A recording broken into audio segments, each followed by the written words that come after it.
恭请大德圣听，为此法会及一切众生，请转妙法轮，教导我们如何了生脱世，离苦得乐，殊证无生。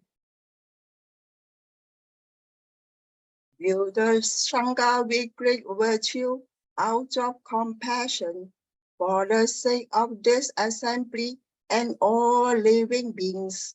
Please turn the wonderful Dharma wheel to teach us how to live suffering and attain bliss and end birth and death, and quickly realize non-birth.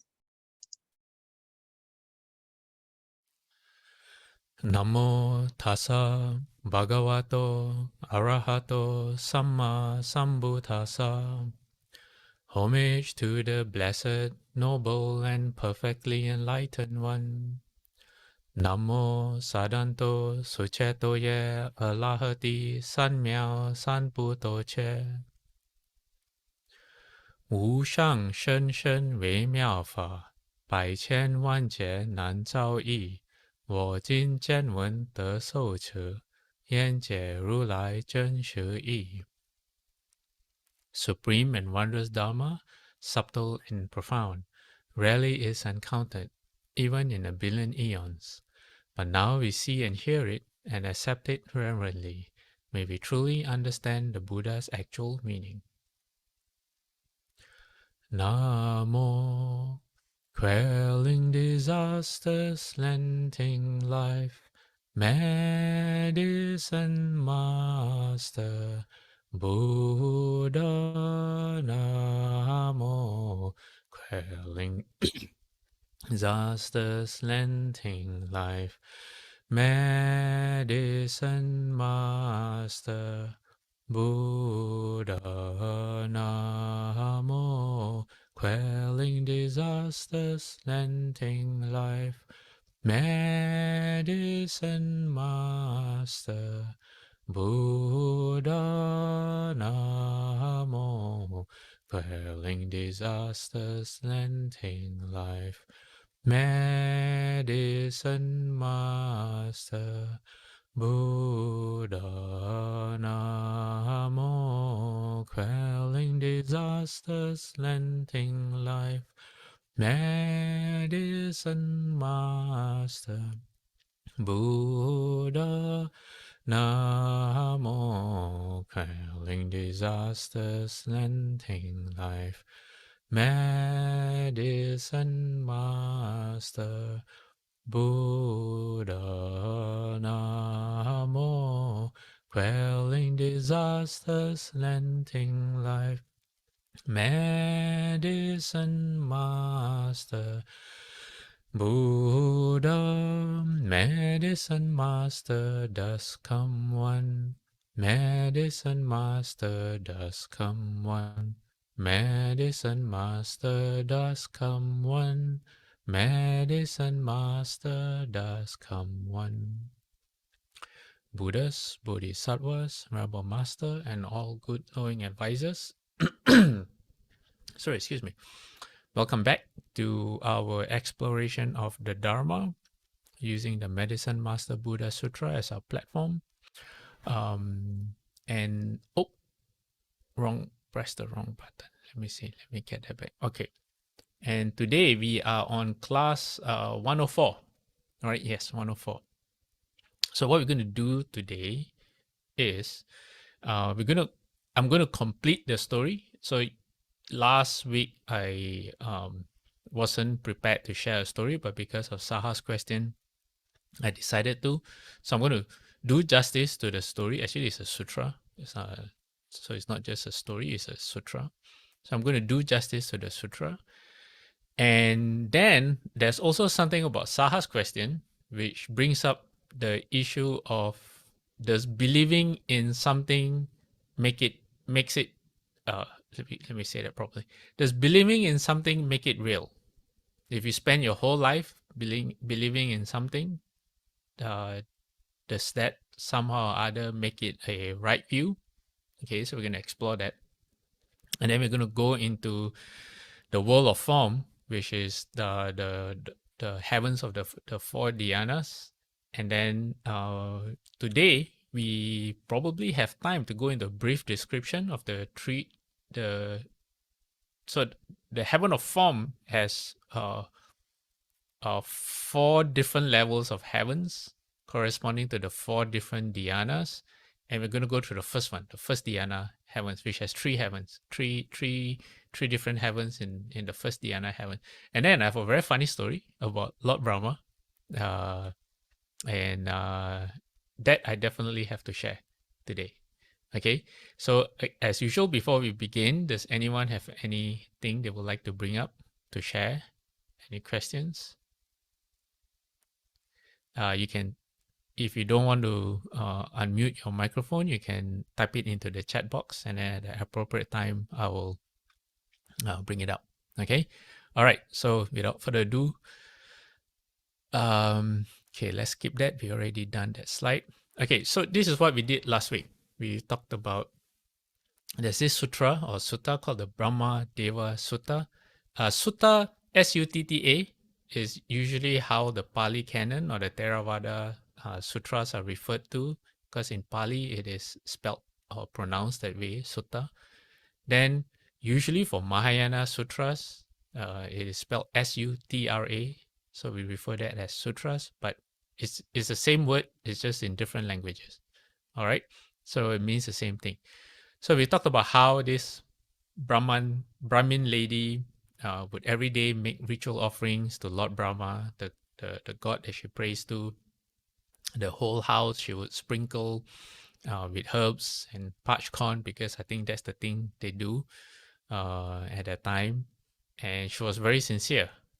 And so where we ended was me explaining the rest of the story, but I didn't have it on a slide.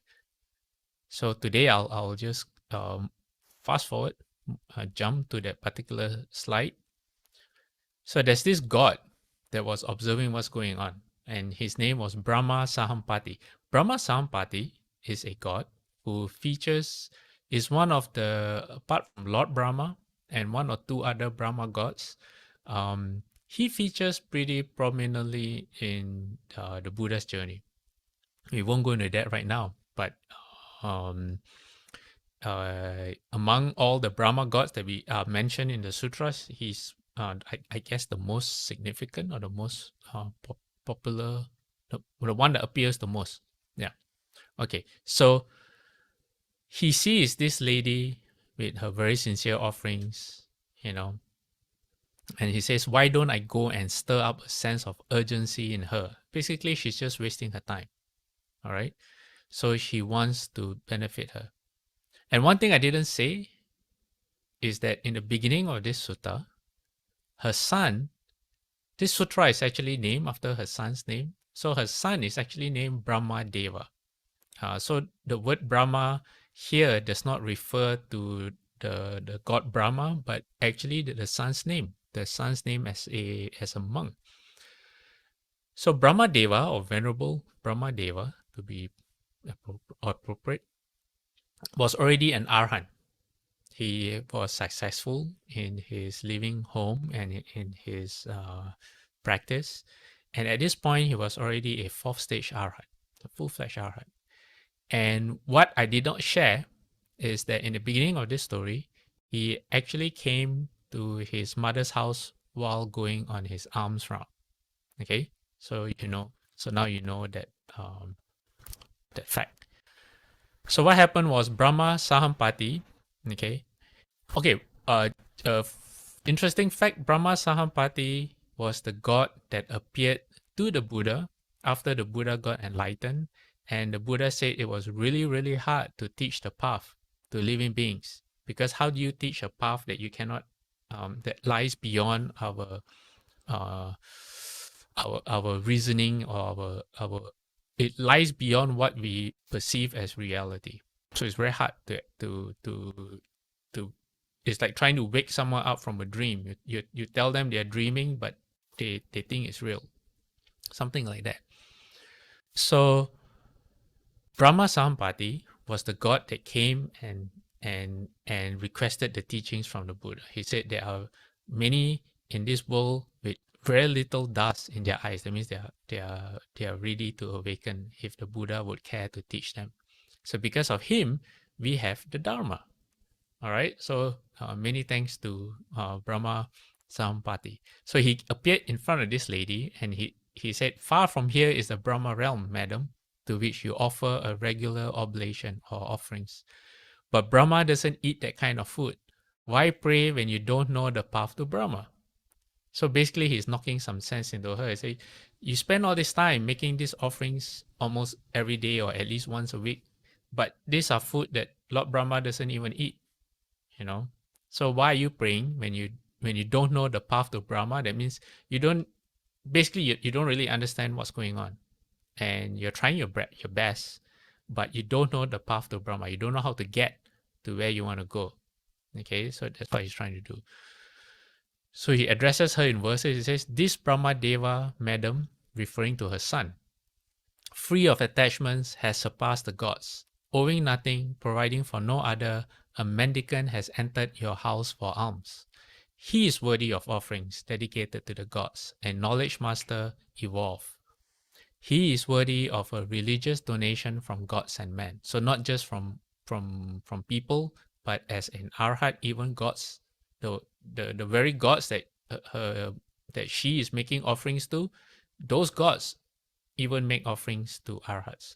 And he said, "Having banished all evils, he is unsullied. Cool at heart, he wanders searching for food." So he's praising the sun. And you can read the rest for yourself. I don't need to read it all. And then he continues.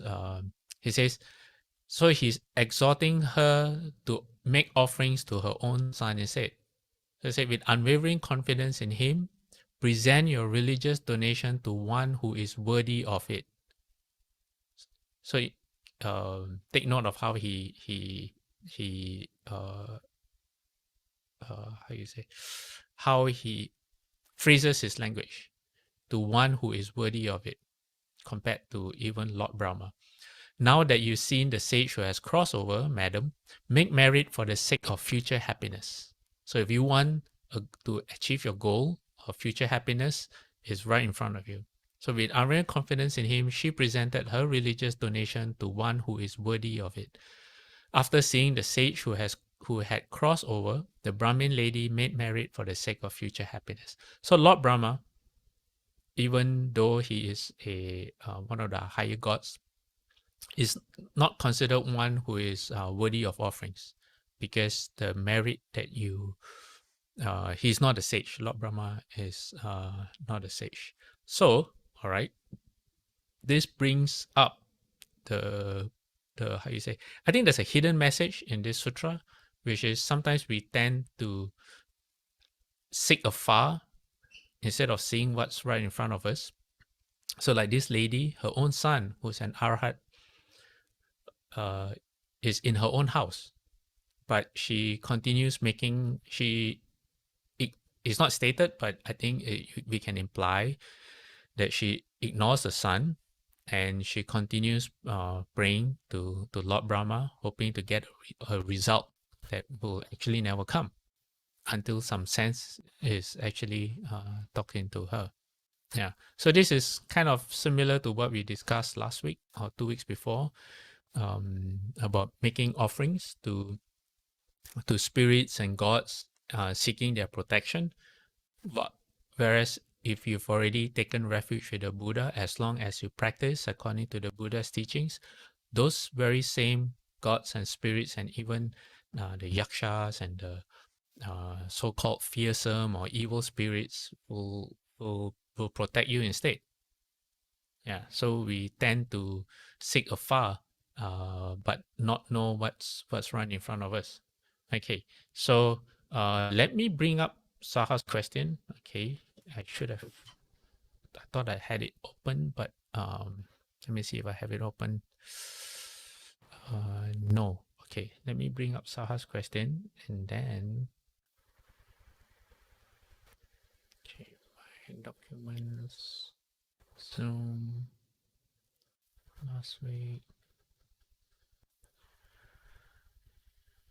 Okay, so Saha's question. Oh, what happened? Oh, okay, sorry about that. Where'd it go? Okay, so Saha's question was this. He said, do people believe in this Brahma God? Yes. The Upanishads, which is the text, is in the Upanishads, which are the sacred texts of in Hinduism together with the Vedas. In the Upanishads, the Brahma God is considered the Lord Creator, as how we presented last week. How he sees himself, he's a creator of everything.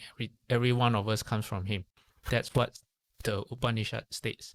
And then in the Vedas, Lord Chakra, or the Jade Emperor in Chinese, is known as the highest of gods. But actually, he's not. So that's the Upanishad and the Vedas.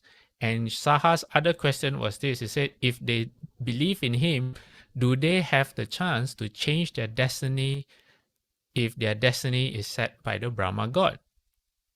So Saha, you're assuming that they believe that their destiny is set by the Brahma God, and that the Brahma God does in fact control their destiny. But if you had paid attention last week, you have known that it was actually a wrong view. The Brahmajala Sutra, or Sutta, which that was taken from, lists down 65 wrong views that human beings can have about the creation of the world. And that was wrong view number 5, and the Buddha explained how that came about. So although Lord Brahma believes he's the creator, and everyone else might believe that he's the creator of them, but it doesn't make it so. Okay, so I have a sutra that I would like to, it's called the Talaputta Sutta. So what is right view? Is right view cause and effect, or based on our belief system? Okay, so what is this sutra all about? There are actually 2 versions to this sutra, very, very similar. This is about an actor, and then the other version is about a warrior. Think of Vikings, but let's do this version first. Let's do this version. So Talaputta, who was the head of an acting troupe, went to the Blessed One, which is the Buddha, and on arrival, having bowed down to him, sat to one side. As he was sitting there, he said to the Buddha, Lord, I have heard that it has been passed down by the ancient teaching lineage of actors, that when an actor on the stage in the midst of a festival makes people laugh and gives them delight with his imitation of reality, then with the breakup of the body after death, he is reborn in the company of the laughing devas. What does the Blessed One have to say about that? So maybe he's like a comedian, or he makes people laugh, he gives people a good time, he makes people happy, and which, for conventional wisdom says that's a good thing. You might make people forget their worries for a while. You give them joy and happiness. And he says that the belief, okay, the ancient teaching lineage of actors, maybe is the Actors Guild or something. They have this commandment that if you're good at your job, then you will be born in the heaven of laughing devas. All right. So he's asking the Buddha, is that true? And the Buddha said, enough, head man, put that aside. Don't ask me that. So a second time and a third time, Talaputta asked. So the Buddha will never deny a request that is asked 3 times. You ask 3 times and you will get your question or your request fulfilled. So which is why when we request for Dharma, we circumambulate 3 times if it's in the Buddha hall. So Buddha said, okay, apparently headman, I haven't been able to get past you by saying enough, headman, put that aside. So I will simply answer you. Buddha says, any beings who are not devoid of passion to begin with, who are bound by the bond of passion, or probably bonds of passion, focus with even more passion on things inspiring passion presented by an actor on stage in the midst of a festival. So basically, if a person has not how you say, everyone. Okay, what the Buddha is saying is every single person who is not a sage, who still has passion or desire, when they watch a show that you put on, they will generate even more passion. So from a Buddhist point of view, from the Dharma point of view, passion is not a good thing. Okay, passion or desire uh, is unwholesome because it leads to further existence in samsara. So basically, the Buddha is telling the actor that you are just making someone's unwholesome habit even worse. Okay, then the Buddha uses the same wording, but the Buddha brings up the aversion. Aversion is the opposite of desire. When you don't like something, you know, aversion comes up. So the Buddha says people who have aversion in them, they haven't solved their problem of aversion, then you just give them more aversion. If you, how you say, Buddha say, on things inspiring aversion presented by an actor on stage. I just got reminded, when I was growing up, there was this soap opera. Yeah, that's what they call it. A TV soap opera. And during those times, it's not like TV on demand. You have to sit in front of the TV and wait for the time for the show to be at, or you miss it. And this was probably before the VHS, so you couldn't record it. Or maybe it was. I don't remember. Anyway, there was a soap opera called Dallas. Okay, any one of you remember, the older ones who remember Dallas? And there was this character, or this, not the actor, but the character that he played, the Ewing, I remember the name, the Ewing. And even at a young age, I hated him. Because he was what do you call? He wasn't a very nice person. He was the anti-hero. Not anti-hero. He was the. Anyway, I just remember thinking that, oh, I really dislike this person, and it was just a role on TV. So that's what happens. The Buddha is saying, when you create aversion, people who have not solved the problem of aversion you just generate more aversion in them. And then the Buddha talks about delusion, which is ignorance. So ignorance is not knowing cause and effect, not knowing what's going on, not understanding the Buddha's teachings, not understanding how we are perceiving our world around us. So when you give them more delusion, like, you create all kinds of scenarios on stage, you're just giving your audience more delusion. Okay, so that's what Buddha is saying. So desire, aversion, and delusion, these three things. Okay, then before I move on, let me see. Okay, I'll come to that question later. Then the Buddha said, does the actor, meaning Talaputta, himself intoxicated and heedless because he doesn't know any better, having made others intoxicated and heedless, with the breakup of the body after death, is reborn in what is called the hell of laughter. So it's not a something to joke about. It's not a laughing thing. It's a hell. It's an actual hell where laughter becomes your suffering. Then the Buddha says, but if he holds such a view as this, when an actor on the stage in the midst of a festival makes people laugh and gives them delight with his imitation of reality, then with the breakup of the body after death, he is reborn in the company of the laughing devas. That is his wrong view. Okay? What is right view? Right view is cause and effect. Everything is based on cause and effect. What is wrong view? Wrong view is believing in something that isn't true. Okay, for example, Lord Brahma controls the fate of those who believe in him or who pray to him. Okay, wrong view. Lord Brahma has that wrong view, and the people who pray to him has that wrong view as well. And then the Buddha ends by saying, now there are two destinations for a person with wrong view, I tell you, either hell or the animal womb. Why? Because you create those conditions for yourself. Just like the actor who doesn't even know that there's something called the hell of laughter and just enjoys making people laugh, and total ignorance, not knowing that that's what awaits someone like that. So what do you think happened after the Buddha's explanation? Well, Talaputta, the head of the acting troupe, sobbed and burst into tears.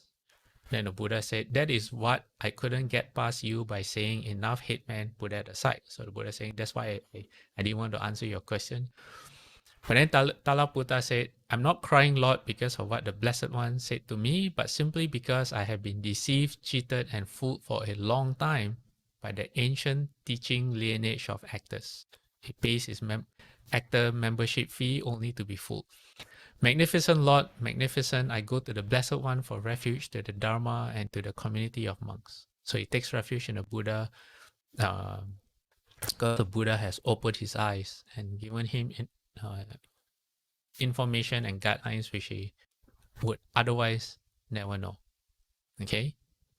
So Saha's question, if they have the chance, so first thing about Saha's question is that to assume that there's a God in charge of your destiny is a wrong view. Okay, why? Because right view, okay, right view is all about cause and effect. If you understand what cause and effect is, then you will understand the role of precepts. You will understand the difference between wholesome and unwholesome actions, behavior, and speech and thoughts. You will also take responsibility for yourself, not leave your fate in the hands of Lord Brahma, for example.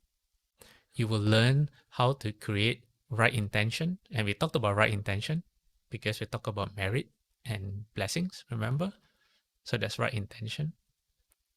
And you will understand that practice is not about doing the ceremonies or making offerings and all those things, but you will see all those. You will see all practices as a way for you to transform yourself. So usually people who are beginners in Buddhism, they do a lot of practices, but they are not aware that the practice is only there for them to transform their unwholesome habits to wholesome habits. So there has to be a transformation of a person. So if you study Buddhism and you become worse, you have more desire, you have more aversion or hatred or anger, and you have more ignorance, you don't understand what's going on, then you are not practicing it right. You don't have right view. And right view also involves understanding what is wrong view. And what is wrong view? There are 65 wrong views that are listed in the Brahmajala Sutta that we shared last week. Okay, so one of the wrong views is actually relying on ceremonies and rituals. You know, if you perform a ceremony or ritual thinking that, that benefits me, that's actually a wrong view because there's no cause and effect. You are not transforming yourself. All right. Okay, so let's look at the question. Did Lord Brahma not vow to become Dharma protector for Buddhism? If Lord Brahma believes he is the creator, then how is it that he vows to become Dharma protectors? As he is creator, he would think he is greater than the Buddha. Yes and no. He did think that he was greater than the Buddha, but then the Buddha taught Lord Brahma otherwise. There are quite a few, maybe not quite a few, maybe like 4 or 5 stories where in the sutras, the Buddha will go to a certain Brahma god to prove that their understanding is wrong. And Lord Brahma is one of them. And we're going to share one of the sutras that points out the exact situation Lord Brahma is caught in. Yeah. When you know that you are not the superior being anymore, but everyone thinks that you are, what are you going to do? So that's the sutta that I have to share. Okay. All right. So what we have next let's quickly just look at the world of form. Okay. The Rupa Dhatu. What is a Rupa Dhatu? I'll share this again on screen. Okay. So if you look at the green part, right at the bottom of the screen, you see the heavens of the first dhyana, then above that, heavens of the second dhyana, and heavens of the third dhyana, and finally heavens of the fourth dhyana. These 4 dhyana heavens are known as the world of form, or Rupa Dhatu. Okay, so there are 3 at the lowest, 3 at the second, 3 at number 3, and then there's, I think, what, 1, 2, 3, 4, 5, 6, 7, 9 at the 4th dhyana heaven. Okay, all right, so let's look at what the world of form is like. So just some quick definition for those of you who appreciate things like that. Rupa Dhatu. Okay, the word rupa means form, and it can be used in two ways. Okay, one is a physical form, what you see with your eyes. That's the physical form, including your body, and that is what one of the 5 skandhas is. Okay, so that's rupa. The other, I also explained the other meaning, which is visible form, or the object of eye consciousness. Okay, so one is the body and one is the things that you see. That's it. So basically matter. Rupa means matter. And then the Dhatu is actually the world or realm. Or yeah, Dhatu is realm. So Rupa Dhatu meaning the world of form or the realm of form. Okay. So in English, sometimes in this translation is known as fine material realm, because the physical world of the world of form is very subtle compared to what we understand form to be on earth. So the inhabitants of this world are known as Brahmas, and their bodies are said to be mind-made. They do not eat physical food, not even the subtle food of the devas. Devas referring to the gods below them, but subsist on the bliss of jhana or dhyana. So their food is, or their nutriment comes from the mind. Their bodies are so fine that they don't need physical food in that sense to sustain them. So that's why they are known as fine material realm. And if you remember from last week, when it is said mind-made, it means that they are born through mind alone without under conditions. For example, like womb-born creatures like ourselves. Some are egg-born, some are moisture-born. They do not depend on those conditions, so they're known as mind-made. Okay. Then the inhabitants of the Rupa Bhumi or the world of form are possessed of. So Rupa Bhumi just means Rupa Dhatu, just same meaning, different word. Are possessed of 2 physical senses only, those of sight and hearing. So they only hear and they only see. That's it. They don't need the other senses. So you might be asking whether they have mouths or not. Well, that's going to be revealed. So it says there are no unpleasant sights, sounds, smells, or tastes in the Brahma worlds, although they may encounter them if they turn their attention to the sense desire realm. They do not eat, sleep, or have sexual desire. The desires for these things, though, are still latent, and they can return to any lower realm of existence in accordance with their karma once their heavenly life comes to an end. So although these are exalted gods with really huge egos for some of them, like Lord Brahma, they are, their state is only temporary. And it is also because of the condition that they are in. And when they come down to a lower realm, they will still be confronted by the other senses. And upon their death, if they're born in the lower realm, they will realize that their unwholesome habits have not been transformed. And if the conditions are right, then their unwholesome habits will arise again. Okay, so that's why I say right view involves the process of transforming our habits. Okay, so what else do they say about this realm? So it is said, for example, that even though they lack the senses of smell and taste, they are possessed of noses and tongues. So those of you who were thinking that, yes, they do have nose and tongues. They don't look weird. Their bodies are said to be radiant and decorated with ornaments. The natural form of their bodies is too subtle to interact with beings on lower planes, so they must assume a gross body if they wish to manifest to humans or devas. Okay, there's a typo there. They are genderless. The male and female organs are not found there. They are said, however, to have the appearance of males. If a deva were to a Brahma, okay, a god from the first dhyana heaven, were to appear in front of us, we will only see light if we were to see them at all. We won't see anything physical. Then birth is similar to that found in the Deva realms, if you remember. It is apparitional, and the new Brahma simply appears as if awakening from a dream. Like the Devas, they dwell in Vimanas. These are palaces of surpassing beauty. The Brahma Loka itself is a level ground covered in jewels. It and the Vimana has no maker or creator, but arises through the forces of karma and natural processes. One passage gives 5 characteristics of a Brahma. So if you meet a Brahma, this is their personality. They are unencumbered with wife or wealth, without hatred, benevolent, pure, and powerful. So they are known for the 4 Brahma Viharas. The 4 Brahma Viharas literally means the 4 abodes of the gods. They are loving kindness or metta, compassion, equanimity, and empathetic joy. Or there's another word for empathetic joy. We'll cover that in the future class because that's very, very important. That forms the foundation of Buddhist practice, and also to be reborn in the Brahma heavens if you so wish. Their physical form is glorious, radiant, and beautiful to behold.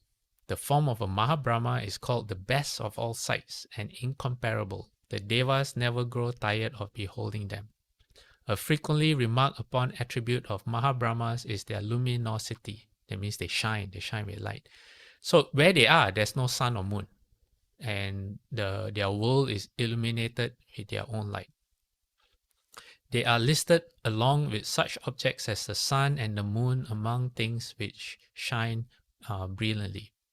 And how bright do they shine? You know, if anyone here is familiar with torchlights, flashlights are rated by lumens. The lumens, the higher the lumens, the greater the brightness or the intensity of the light. If focused properly, the further it can shine. Okay, so there's no lumens rating for the Mahabrahmas, but okay, one Mahabrahma is able to illuminate an entire world system. The word here is Chakawala, a world system, with a single finger. Okay, only his finger, and then with 10 fingers, obviously he can illuminate 10 world systems.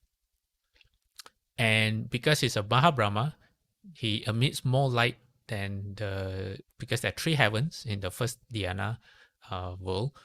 So the Mahabrahma is in the highest heaven, and any one of them emits more light than the lower Brahmas from the lower heavens.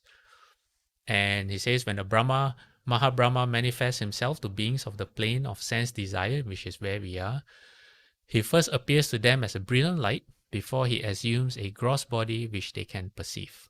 So they have to change their form before we can see them. They have the form of a male person but without sexual organs. Their limbs are said to be straight, like the pillars in a Deva city, without protruding knees or hips. That's very strange things. The speech of a Mahabrahma has 8 characteristics. It is well enunciated, easily understood, sweetly pleasant, good to hear, distinct, not rambling, profound, and melodious. The voice is said to be pure because it is not obstructed by bile or phlegm. Having transcended the sensual plane, the Brahmas are not burdened with all the messiness and nastiness that comes with animal and human biology. The purity and subtlety of their being is far beyond even that of the Devas. Devas means, okay, I know this is all very confusing, so I'll just share the table again. So when we talk about Devas, in the sutras, Devas commonly refer to, okay, look down, there you go. The 6 desire heavens, the one that's in very light brown or beige. They have the 6 desire heavens. You have the heaven of the 4 great kings. Okay, And then the second heaven, Triumphantria heaven, that's where Lord Chakra is. All right. So when they say devas, they are referring to that. Okay, let me move this away. And it is said in one of the sutras that there was a fresh Brahma god, just became a Brahma god, and he came to see the Buddha. But because he came to see the Buddha in his natural form, he could not stand on earth, on the ground. He kept sinking into the ground. Then the Buddha taught him how to create a gross body, so that a more physical body, so that he could physically stand on the ground. Yeah. Okay, at this moment, do we... Oh, okay. So there's another question. Basically, a birth of a Brahma is when some beings have cultivated and arrived at that level. It is not that the Brahmas give birth to new Brahma by thought. Is this right? Yes. Beings appear in the Brahma heavens through their practice. It has nothing to do with like a... You don't have like a father or mother Brahma giving birth, not giving birth, but you know, there's no father or mother responsible for your creation. It is you, and how you get to the first dhyana or any of the four dhyana heavens depends on how close you are to the dhyanas. So although it is called the heaven of the first dhyana, it is not strictly linked to the meditative state of the first dhyana, although it is connected. So for example, if any of you can meditate and are somewhat infrequent, actually I have this in the next few slides. You can enter the first dhyana, but you're not very good at it, you're not in control. Then you have a good chance of being born in the lowest heaven of the first dhyana heaven. So you'll be born there through mind, and you'll be made of light, not made of light, but you have luminosity, you'll be shining light, but not as bright as if you were more in control of the ability to enter dhyana. But usually, these Brahma gods appear there because they're really pure in their conduct. And their conduct is so pure that they approach they are dhyana-like in their behavior. Okay, let me see, what time is it? It's 10:30 where we are. Maybe I should share the funny story, and then we can look at the how you get born, or the beings of the, basically how to answer your question. All right. Okay, so I'm going to jump through a few slides, so I'm sorry for the flashing on the screen. Okay. Okay, this is it. It's called the Great Brahma, or rather that's the name I gave it. It's from a sutta called the Kevata Sutta. Why Kevata Sutta? Well, because there's a certain monk called Kevata, Venerable Kevata, and he had this question. His question was, where now do these four great elements, earth, water, fire, and wind, cease without remainder? So that monk Kevata attained to such a state of concentration that the way leading to the Deva realms became clear to him. That monk went to the realm of the four great kings and said to the Devas there, where, friends, do the four great elements, earth, water, fire, and wind, cease without remainder? Okay, so in this sutta, which the Buddha is telling, when they talk about the four great elements, it is not referring to the physical elements that we think of. But his question is about meditation. And specifically, what form of meditation? Well, they are just like the namesake of these heavens that we are exploring right now, the first, second, third, and fourth dhyana heavens. The first to four levels of dhyana are still based on a subtle form. which is why this world of form is called Rupa Dhatu. There's still a form that exists. And then there are 4 levels of meditative states above that are known as the formless attainments. And that's what he's referring to. His question is, how do I get beyond the 4th dhyana and enter the 4 formless attainments? Okay, but in the sutra, he asks the question as earth, water, fire, and wind. If you know, you know. If you don't know, then but now you know, right? Okay. Remember, Bodhidharma said the sutra is full of metaphors, and we shouldn't take it literally. Well, this is one very good example. Okay. So the devas in the heaven of the 4 great kings said to him, "Monk, we do not know that, but there are the 4 great kings more powerful and more glorious than we. They will know." Okay, if you ever go to a normal Mahayana temple, you will see at the 4 corners of the temple, usually in the Buddha hall or the entrance to the Buddha hall, depending on how they are designed, but there would be a depiction of the 4 heavenly kings, the 4 great kings who are Dharma protectors. They protect the way place. So these are the 4 great kings. So the heavenly beings in the heaven of 4 great kings don't know, so they point the monk, Venerable Kevata, to the 4 great kings themselves, to their leaders. Then Kevata, that monk, went to the 4 great kings and was sent on by a similar reply, meaning they don't know the answer, to the 33 gods, the Triotrimsha heaven, who sent them on to their king, Sakka or Lord Chakra, Tikong in Hokkien, or in, let me see, in Hinduism, it would be Indra, Lord Indra. That's another name of his, who also doesn't know the answer. So he sent him to the next heaven, the Yama heaven, who's they don't know. Send him to their boss, the Suyama, which is the king of the Yama heaven, who doesn't know either. So it goes on and on, from heaven to heaven to heaven to heaven. Then they send him finally to the devas of the Brahma world. Okay, so he goes to the Brahma world, which is the 3 heavens that we are looking at right now. He says, so the Buddha says, then that monk Kevata became so, there's a typo again, became so concentrated that the way to the Brahma world became clear to him. So he meditated until he could manifest in the Brahma world. Probably he entered the first 3 or 4 dhyana, since he already knows how.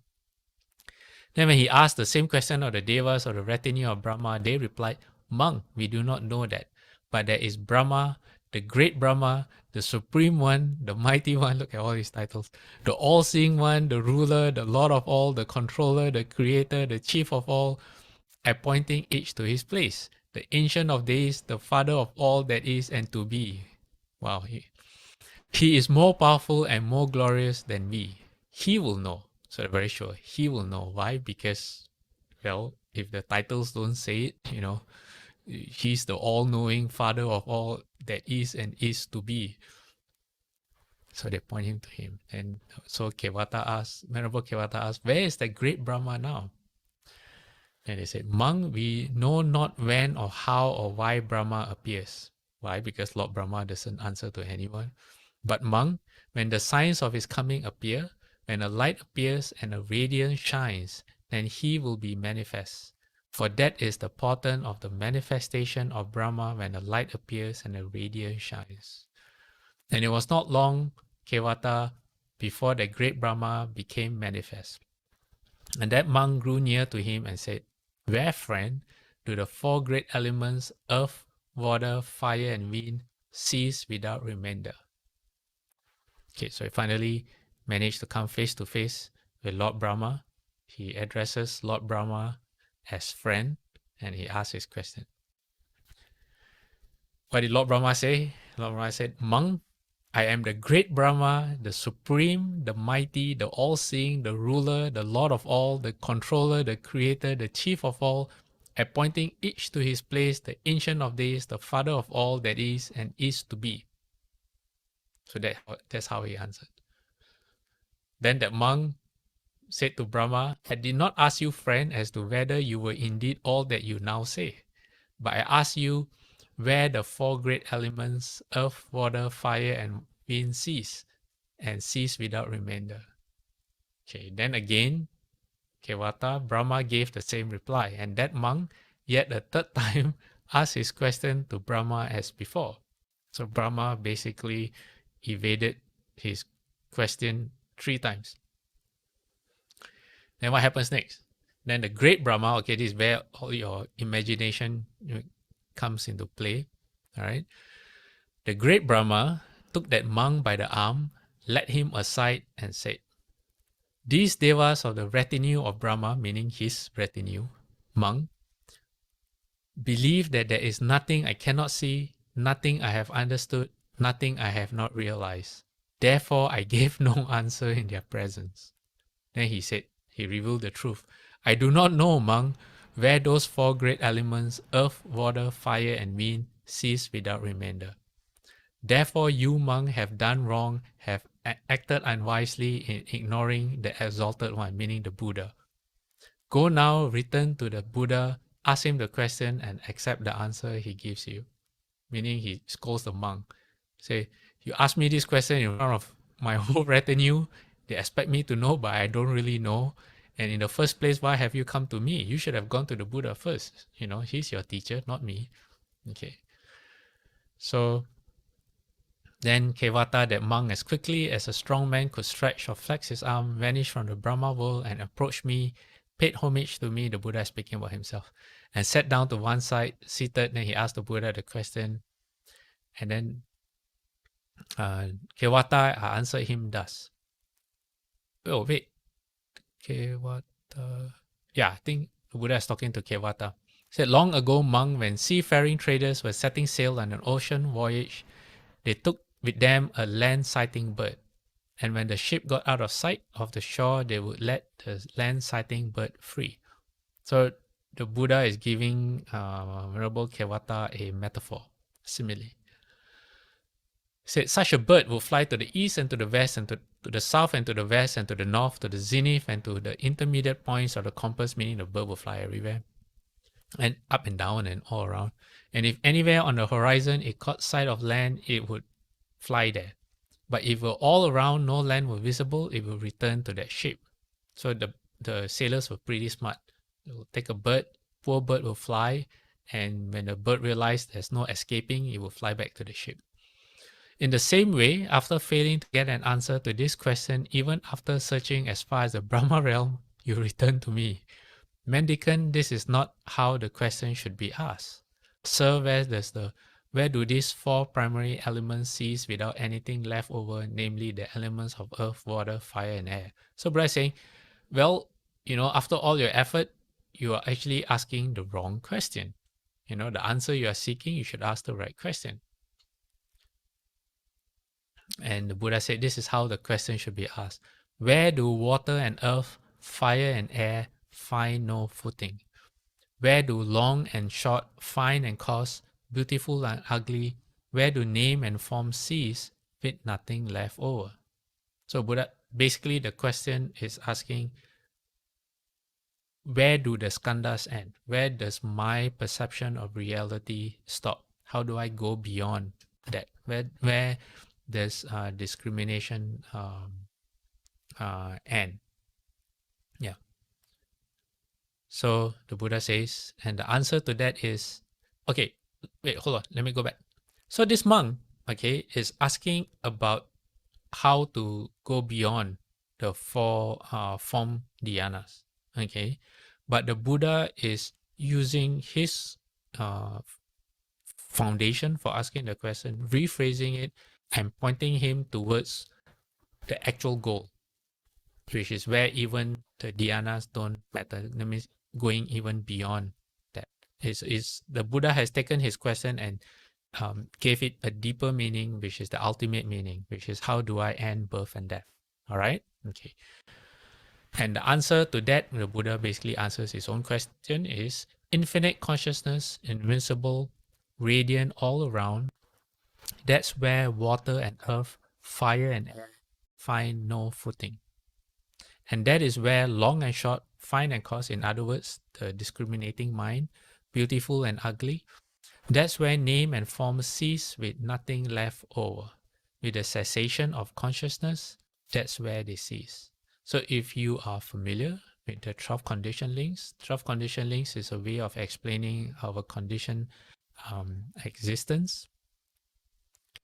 Name and form and consciousness, just like ignorance, is part of the 12 condition links. So Buddha is saying, when you can end that, then that's where you have ended birth and death. Okay, all right, so we have just a few minutes left. There's another question. Does not the Brahma want to learn and practice the Buddha's way? Yes, after the Buddha has shown Lord Brahma, and there's not just one Lord Brahma, there are many Lord Brahmas in the Buddha's world system, in the Buddha's Buddha world, Buddha field. So the Buddha has to go teach all these big egos. They're not as great as they are. Yeah. And yes, so the answer is once they figure out that, oh, there's more to them, then they take refuge with the Buddha. And it's not just Lord Brahma. There is the sun spirit, or the sun goddess, and then the earth goddess, and then there's the fire goddess. These four elements, fire, water, earth, and air, they all are attributed to a particular goddess, who all of them thought that they were supreme in the universe. And then the Buddha had to go to them and show them that they were not, in fact, what they believed they were. Just like how the actor believed that by making people laugh, he'll go to the heaven of laughing devas, and later found out that that's not true. You fall into the hell of laughter instead. So same thing. Yeah, the Buddha had to go to the goddesses of water, earth, fire, and air, because they thought that their elements were the only one that existed. And the Buddha proved to them that no, you are not as supreme as you thought you were. And all of them, Lord Brahma and all these examples that we shared, they shared the same problem as we do. Our understanding of existence is the same as them. The gods, the Brahma gods, think that their lifespan is infinite, which is not true, but they live for very long. And we share the same misconception as well. We know that we won't live forever, but we live as if we do.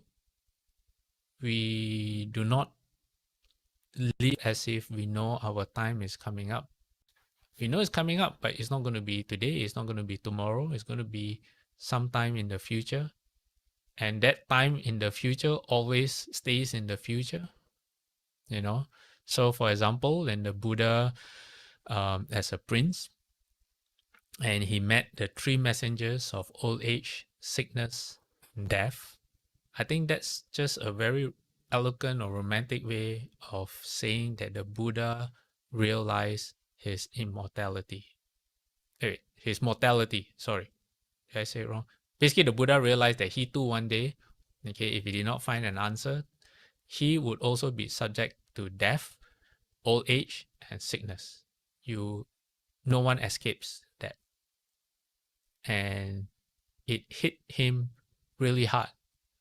It hit him so hard, it had such a profound impact on the Buddha that it literally changed his life. He saw everything as not worth. Why do this when I know I'm going to die, when my end is coming? What's the point of having your family and raising children and etc., when they are going to be taken away from you or you from them?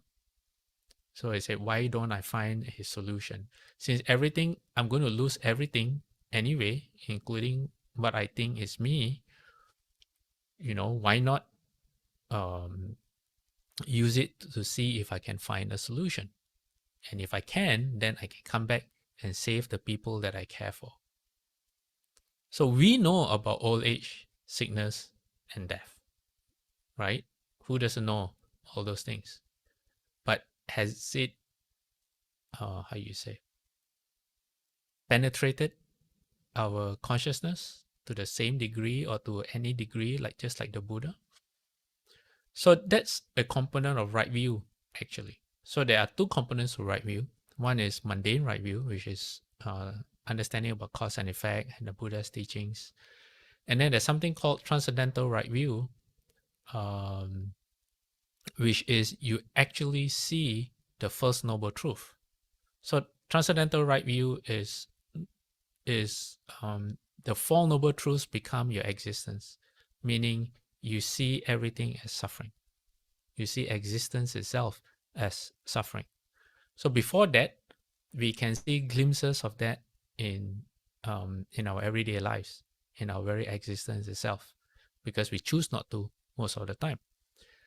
The Buddha did not make that choice of sweeping it under the rug. So that's why it had such a profound effect on the Buddha. Whereas for us, we know the same things. Those are called the three messengers: old age, sickness, and death. They are there to remind us of our own mortality and not to be too caught up in life. Yeah. Okay, so I've gone past time. Any more questions? Anyone? No? Okay, let me end this slide. Yes. Sorry. So here. No, don't apologize. Yes. I'm just thinking about this. I'm looking at this cessation of consciousness. I think this topic is very big, and I think it would be good if Sure can take time next week and elaborate further on this, because consciousness, to me, I mean, this is something that really, because I do not know whether people think consciousness is what we are, what we think we are, and yet when you say cessation of consciousness, when you make statement that Buddha is saying cessation of consciousness, basically that consciousness is not there anymore, right? And then what is there? That's a very good question that you have to find out. What is there? Yeah, because it's mentioned in so many sutras. Okay, like in the Sixth Petrarch Sutra, okay, the person who's not enlightened talks about the practice is the mirror stand bright. I don't have the words memorized, but basically, what's his name? Venerable Shenxiu. Yes, he says, don't let dust alight on the mirror. Constantly brush it. Don't let dust alight. Okay, what is dust? Dust is false thinking from the sixth consciousness. All right, on the bright mirror. And then here comes the sixth Petrarch, who's already enlightened, who's already awakened, who's a sage. And he says, there's, you talk about the bright mirror, but even the bright mirror does not exist. So his reality is very different, okay? But he's still there. He's still a person. He can still talk. He still has the senses. He still has the skandhas. But what makes him different? So in this case, with the cessation of consciousness, it means the false thinking mind, the sixth consciousness. Then what else is there? So all the sages like Kuan Yin Pusat, all the Buddhas, they can still do all those things. And they're all individuals. They're not, cessation of consciousness means there's nothingness. Because nothingness or annihilism is a wrong view. It's a false view. But to understand that through our false thinking mind, our sixth consciousness, it lies beyond the capability of our reasoning, of our intellect, of our language to understand what lies beyond. So that's the whole point of the practice, to find out. And your question about dwelling into this, well, if the sutra, there's a suitable section of the sutra that allows me to, then I will. If not, I will find some time, but not next week. not in this section because it would be a bit out of place. All right. But thanks for asking. I also know that there has been a request to talk about the dhyanas, and I said that at the end of this heaven of the 4 dhyanas, I will do it. And I do remember. I try to remember the questions that people have asked that I have not addressed yet. All right. Okay. Anyone else? No one else. It's a very quiet group. Every time I ask if there's questions, there's so few people.